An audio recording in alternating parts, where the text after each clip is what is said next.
சத்யாக்கா, நீங்க ஏதோ மந்திரம் தான் போடுறீங்க. உங்ககிட்ட இருந்தா அழுகாம பால் குடிக்கிறா, வயிறு நிறைய பால் குடிக்கிறா. என்கிட்ட வந்தா மட்டும் அழுதுகிட்டே இருக்கா, சரியா பாலும் குடிக்க மாட்டேங்கிறா. குழந்தைக்கு என்ன தெரியும் சுஜாதா? அதுக்கு உடம்பு சூடு மட்டும்தான் தெரியும். உன் உடம்பு சூட விட என் உடம்பு சூடு இவளுக்கு பிடிச்சிருக்கு. இது நினைச்சல நீ கவலைப்படாத. நான் ஏன்க்கா கவலைப்பட போறேன்? டாக்டரே சொல்லிட்டாங்க, குழந்தைக்கு 2 அம்மா இருந்தா நல்லதுதான்னு. நான் ஏன் வருத்தப்பட போறேன்? இந்த மனசு இருந்தா போதும் சுஜாதா. டைம் ஆயிடுச்சு, நான் கிளம்புறேன். மறந்தானே. சரிக்கா.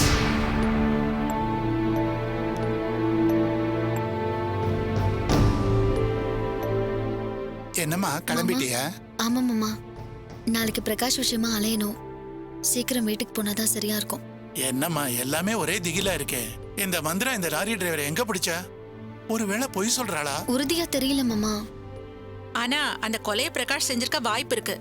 அதை யாரால மாத்த முடியும்? டேய், என்ன பேசுற? எதுக்கா இப்படி பேசுற? நானா இங்க பேசுறேன்? அந்த பிரகாஷோட கோவம் தான் ஊருக்கே தெரியுமே.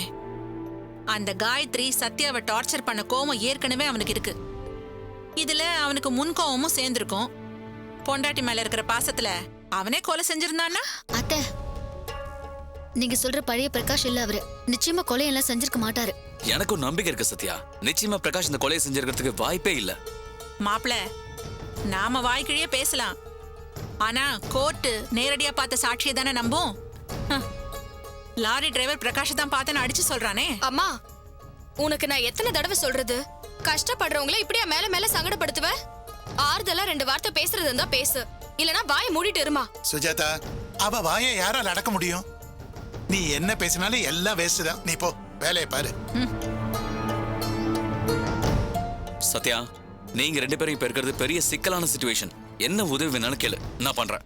எனக்கு போலீஸ் டிபார்ட்மெண்ட்ல ஹையர் அபிஷியல்ஸ் நிறைய பேர் தெரியும். வேணும்னா கார்த்திக், என் பிரகாஷ் தப்பு செஞ்சிருந்தா சட்டத்துல இருந்து தப்பிக்க நினைச்சா இந்த மாதிரி குறுக்கு வழியை யோசிக்கலாம்.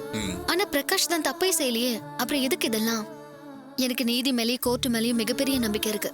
நிச்சயம் எதுவா இருந்தாலும் சட்டப்படியே சந்திக்கலாம்னு நினைக்கிறேன். சரியா சொன்னமா. தப்பு செய்யாதவங்கள சட்டம் தண்டிக்கவே தண்டிக்காது. ஆனா அந்த லாரி டிரைவரோட சாட்சி இருக்கே, அது ரொம்ப முக்கியமானது இல்லையா? இல்லடி, அந்த லாரி டிரைவர் ஒண்ணு போய் சொல்லணும், இல்ல பிரகாஷ் மாதிரியே வேற யாரையாவது பாத்துருக்கணும். எதுவா இருந்தாலும் அது கோர்ட்ல நிரூபிக்க என்னால முடியும். எப்படியோமா, நீ பிரகாஷ வெளியில எடுத்தேன்னா எனக்கு ரொம்ப சந்தோஷம். சரி மாமா, ரொம்ப நேரமாச்சு மாமா, நான் கிளம்புறேன். வரேன். சரிக்கா. வாமா. அந்த பிரகாஷ் ஒழிஞ்சிட்டா அப்புறம் சத்யா குழந்தைய தனியா தேட மாட்டா. அவளுக்கு பிரகாஷ வெளியே கொண்டு வர போராடுறதுக்கே நேரம் சரியா இருக்கும். இந்த மாதிரி ஒரு நேரத்தை தாண்டி நான் எதிர்பார்த்தேன். அப்படின்னா பிரகாஷ் வெளியே வராம இருக்க நீங்க ஏதாவது செய்ய போறீங்களாக்கா? இல்லடி, மறைமுகமா கூட நம்ம எதுவும் செய்ய முடியாது. அதனால என்ன, அந்த மந்த்ரா தான் ஜெகஜால கில்லாடியா இருக்காளே, அவ நிச்சயமா அந்த பிரகாஷ வெளியே விடவே மாட்டா. ஹலோ டாக்டர், நான் தான் கார்த்திக். நான் மெசேஜ் பண்ணனே, பாத்தீங்களா? பார்த்துட்டு தான் பேசுறேன் கார்த்திக். சாரி, ஹாஸ்பிட்டல்ல உங்க குழந்தைய பார்த்து பிளஸ் பண்ண முடியாம போயிடுச்சு. ஆமா டாக்டர், உங்களுக்கு ரொம்ப முக்கியமான வேலை இருக்கும். அதான் உங்களை தொந்தரவு பண்ண வேணாமேன்னு சொல்லி மெசேஜ் பண்ணேன். என் குழந்தை ஒரு ப்ரீமெச்சூர் பேபி டாக்டர். என் ஒய்ஃப் கிட்ட சரியா பால் குடிக்க மாட்டேங்கிறா. ஒரே ஒரு தடவை பெங்களூர் போறதுக்கு முன்னாடி நீங்க வந்து பார்த்து என்ன ஏதுன்னு அட்வைஸ் பண்ணிட்டு போனீங்கன்னா ரொம்ப சந்தோஷமா இருக்கும் டாக்டர். அப்படியா? நான் நாளைக்கு பெங்களூரு கிளம்புறேனே. எத்தனை மணிக்கு ஃப்ளைட் டாக்டர்? டைம் இருந்தா சொல்லுங்க, நான் என் ஒய்ஃபையும் பாப்பாவையும் நேராவே கூட்டு வந்து காமிக்கிறேன். 12 மணிக்கு தான் கிளம்புறேன். அதுக்கு முன்னாடி வேணா உங்க வீட்டுக்கு வந்து குழந்தையும் ஒய்ஃபையும் பார்த்துட்டு கிளம்பட்டுமா? ரொம்ப சந்தோஷம் டாக்டர். உங்க ஹாஸ்பிட்டல்லாம் என் பாப்பா பிறந்தா, அவளை நீங்க எங்க வீட்டுக்கே வந்து பாக்குறேன்னு சொல்றது ரொம்ப சந்தோஷமா இருக்கு டாக்டர். அப்ப காலைல மறக்காம வந்துருவீங்களா டாக்டர்? வந்துடுறேன் கார்த்திக். உங்க அட்ரஸ் எனக்கு SMS பண்ணுங்க. உடனே அனுப்பிடுறேன் டாக்டர். வர்றதுக்கு மட்டும் மறந்துடாதீங்க. Thank you doctor. மறக்க மாட்டேன், கண்டிப்பா வரேன். Thank you so much. வெல்கம். என்னக்கா இது? ஐயோ, கார்த்திக் வாவான்னு எந்த டாக்டர் கூப்பிடுறாரு? பெங்களூர் டாக்டரையா? ஐயோ ஆமாண்டி, அந்த டாக்டரை மாப்பிள்ள ஹாஸ்பிட்டல்ல வச்சு பார்த்தாரு. அப்பவே குட்டு உடஞ்சு போயிடுமோன்னு பயந்தேன்.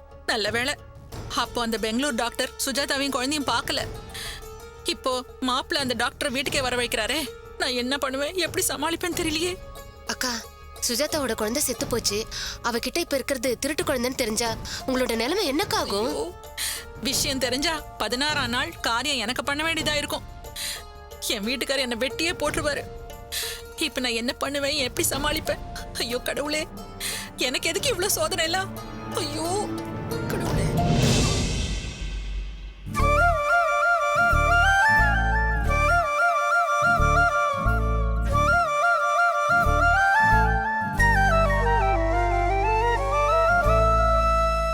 சத்யா அம்மா நீ எப்பமா வந்த?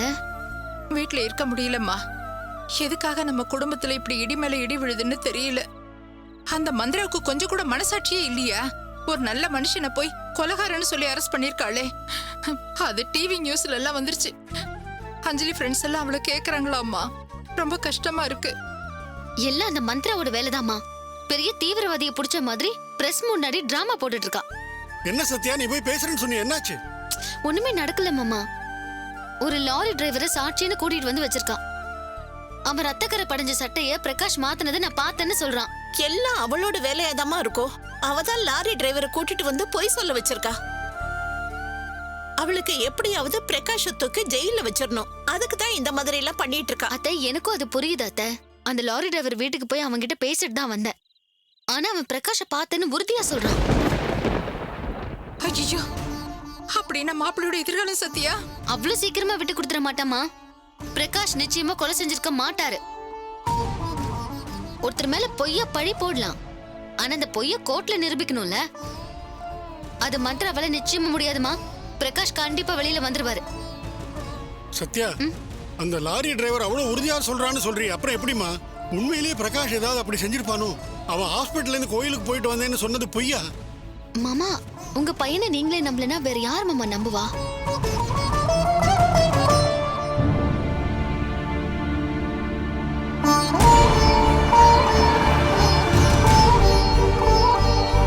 மாமா, சத்யா சொல்ற மாதிரி நிச்சயமா அந்த லாரி டிரைவர் பொய் சாட்சியா தான் இருப்பான். சத்யா அதை கோர்ட்ல நிரூபிப்பா. நீங்க பயப்படாதீங்க மாமா.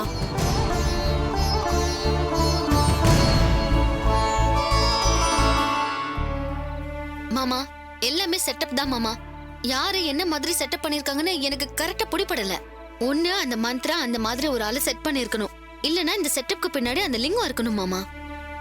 ஒருவேளை பிரகாஷ்க்கு பிடிக்காத மூணாவது மனுஷங்க இதோட பின்னணியில இருந்தாலும் நிச்சயமா நான் அதை கண்டுபிடிப்பேன் மாமா.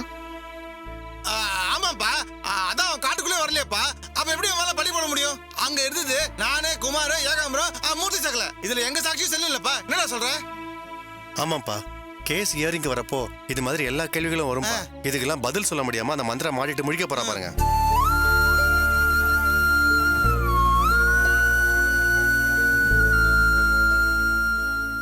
எனக்கு ரொம்ப பயமா இருக்கு தம்பி. எப்படியாவது மாப்பிள்ளைய வெளியில கொண்டு வந்துருங்க. அந்த மந்திர அவர் மேல இருக்கிற கோவத்துல ஏதாவது செஞ்சிட போறா.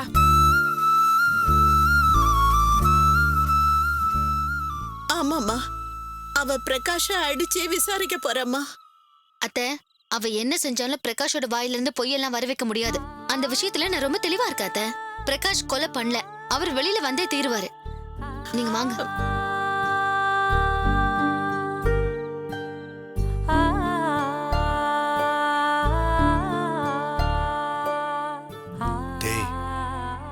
டேய், சத்யா பிரகாஷ் மேல எவ்வளவு நம்பிக்கை வச்சிருக்கா. அவளுக்கு இந்த விஷயம் தெரிஞ்சா உடஞ்சு போயிடுவாடா. எனக்கும் அதாண்ட கவலையா இருக்கு. இந்த லட்சணத்துல அந்த மந்திரா வேற வெறியோட அலைஞ்சிட்டு இருக்கா. என்ன பண்ண போறோன்னே தெரியலடா. பாருடா, என்ன நடந்தாலும் சரி நம்ம வாயால உண்மையை யாருக்கிட்டையும் உளரக்கூடாது. அது மனசுல வச்சுக்கோடா. ஆமாண்டா, தைரியமா போராடுவோம். என்ன நடந்தாலும் பிரகாஷை விட்டு கொடுக்காம இருப்போம்டா. வா போலாம்.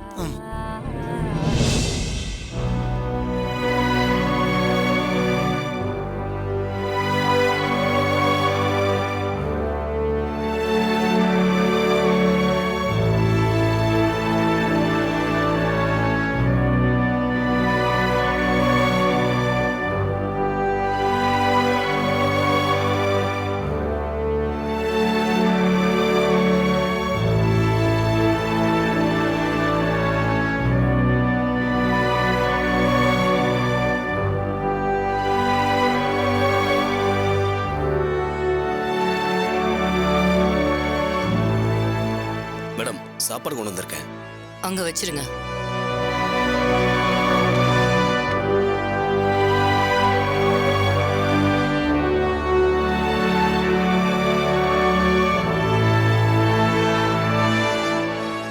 வந்ததுல இருந்து ஒரு டீ கூட சாப்பிடல. பசிக்கும், சாப்பிடு. எனக்காக கொண்டு வந்த சாப்பாடு தான், நல்லதா இருக்கும், சாப்பிடு. எனக்கு தேவையில்லை. பிரகாஷ், நான் உன்கிட்ட கடுமையா நடந்துக்கிறதுக்கு விரும்பல.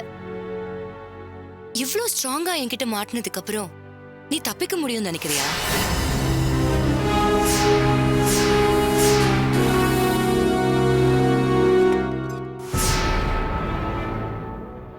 நான் வெயிட் பண்ணதெல்லாம் ஒரே ஒரு சாட்சிக்காக தான். அதுவும் இப்ப கிடைச்சிருச்சு. இனி அந்த ஆண்டவனே நினைச்சாலும் உன்னை காப்பாத்த முடியாது. ஏன்னா அந்த சாட்சி அவ்வளவு ஸ்ட்ராங்கா இருக்கு. அப்புறம் ஏன் இவ்வளவு பிடிவாதம்?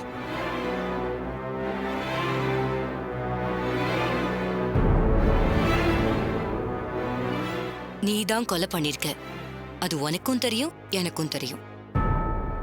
இனி எனக்கு வேண்டியதெல்லாம் உன்னோட வாக்கு மூலம்தான். அது டிலே பண்றதுல உனக்கு என்ன கிடைக்க போகுது சொல்லு.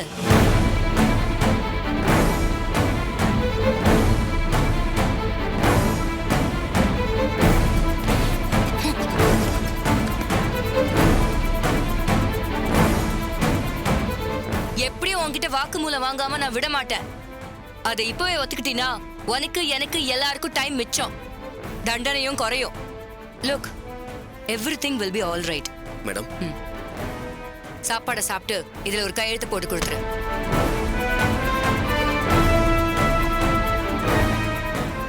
எனக்கு நல்லா தெரியுது, நீ பிளான் போட்டு காயத்ரி கொல்லல. ஒரு உணர்ச்சி வேகத்துல கோவத்துல தான் அந்த மர்டர் நடந்திருக்கு. நீ உண்மையை ஒத்துக்கோ. என்ன நடந்துச்சுன்னு எழுதி கொடுத்துரு.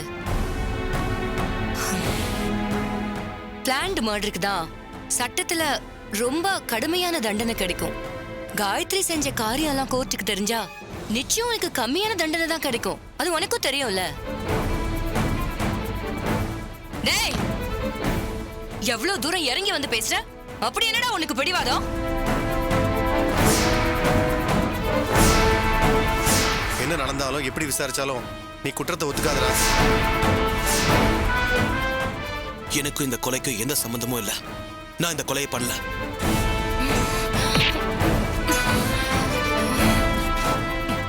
என்னடா அவ்வளவு பெரிய ஆளா நீ?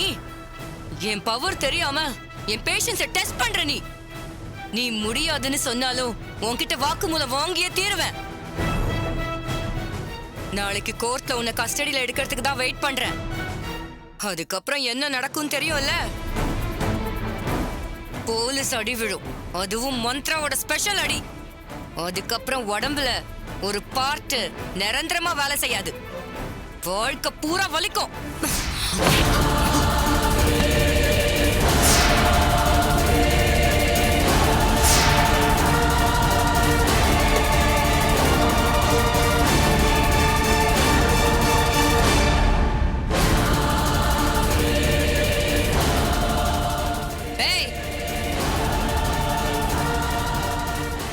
நீ நல்லபடியா சொன்னா கேட்க போறதில்ல. மந்த்ராவோட அடிய எவனும் 24 ஹவர்ஸ்க்கு மேல தாக்கு பிடிச்சதில்ல. அவன் எப்பேற்பட்ட கிரிமினலா இருந்தாலும் அவன் வாயில இருந்து உண்மையை வர வைக்காம நான் விட்டதில்ல. உனக்கு இருக்குடா, வாழ்க்கை முழுக்க நீ வலியோட தான் தெரிய போற. அப்படிப்பட்ட மறக்க முடியாத அடிய நான் உனக்கு கொடுக்க போறேன். பாண்டியன் மேடம், இவன் அந்த மூலையில உட்கார வைங்க. Okay madam. பச்சை தண்ணி கூட கொடுக்க கூடாது. ஓகே மேடம், வாங்க.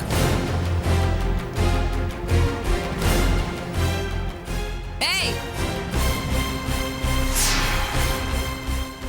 உன் கவுண்ட் டவுன் ஆரம்பமாயிடுச்சுடா. நாளைக்கு கோர்ட்ல உன்னை கஸ்டடியில எடுக்கிறதுக்கு தான் வெயிட் பண்றேன். அதுக்கப்புறம் நீயே நினைச்சாலும் உண்மையை சொல்லாம இருக்க முடியாது. சாவு உனக்கு கிட்ட நெருங்கிடுச்சுடா.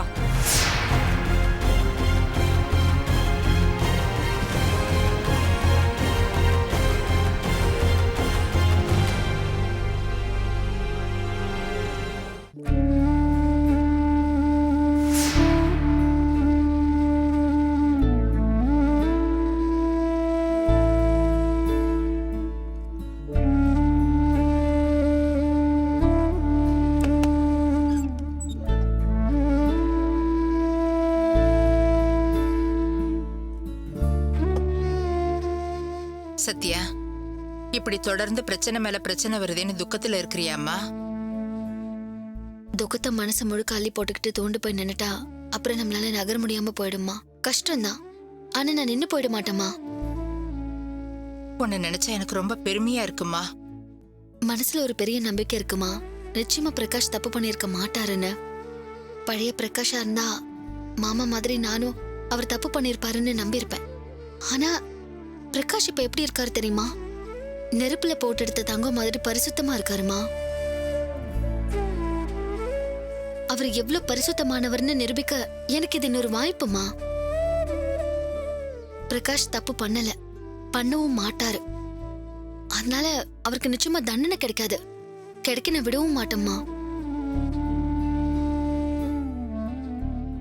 சாப்பிடுமா.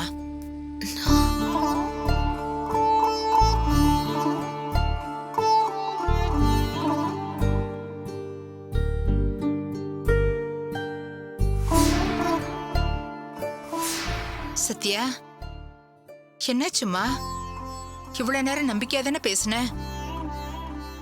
தெம்புக்காக சாப்பிடுன்னு என் அறிவு சொல்லுதுமா. ஆனா பிரகாஷ் சாப்பிட்டாரா இல்லையான்னு என் மனசு துடிக்குதுமா. அவர் முரடனா இருந்தப்ப கூட அவருக்கு எத்தனை சோதனை வந்ததில்ல.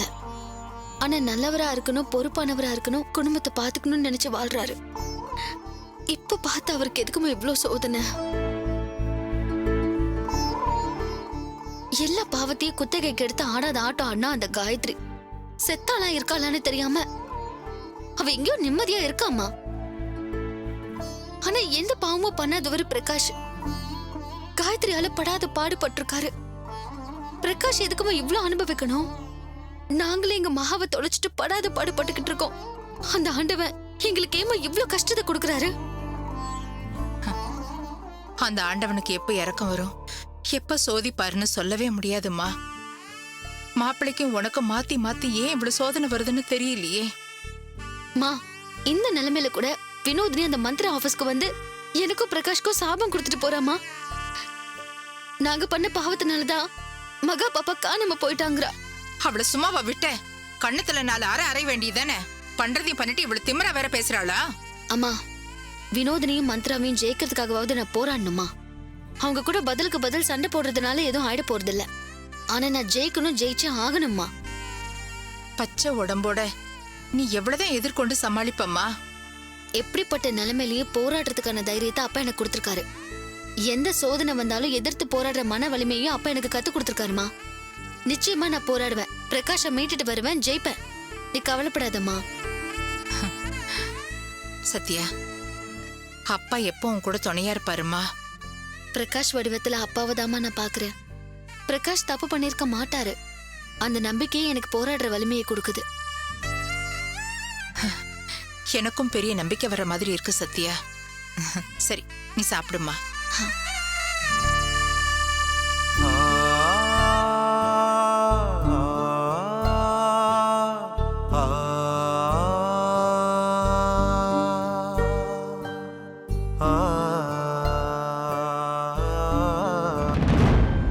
May come in madam. வாங்க.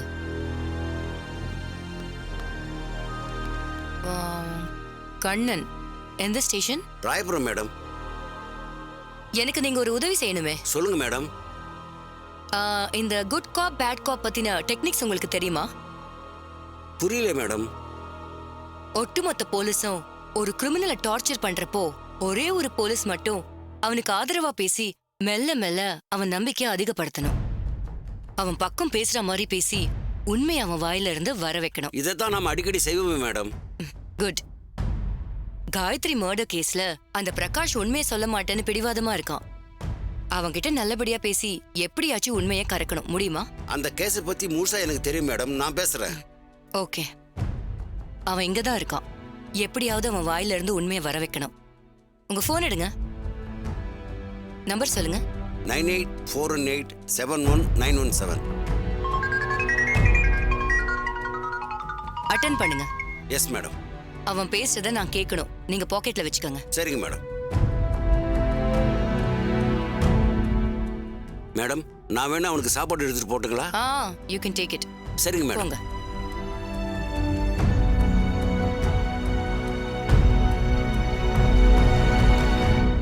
தம்பி, இந்தா சாப்பிடு.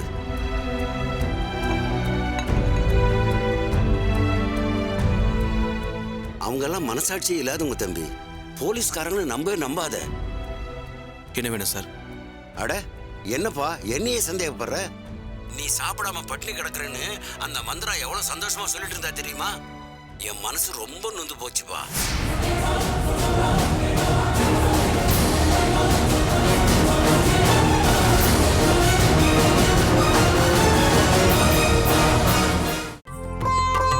நீங்களே ஏன் தினமும் எங்களை தேடி வரீங்க? வீடியோக்கு கீழே இருக்கிற சப்ஸ்கிரைப் பட்டனை கிளிக் பண்ணுங்க. நாங்களே உங்களை தேடி வரோம். நன்றி.